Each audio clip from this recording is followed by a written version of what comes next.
Güzel ve değerli xanəndəmiz Gülnar Isayeva ile bugün bir yerdeyiz ve isterdim ki ben necə ki bugün eşittim, siz de onun güzel ifasını, sesini eşidəsiniz. Buna göre Gülnar Hanım buyurun.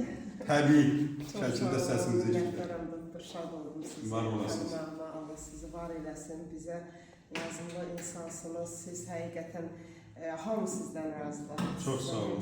Teşekkür ederim. Ben de istəyirəm ki bir dənə belə aşk mahnısı oxuyum. Buyurun, ürəyimdən.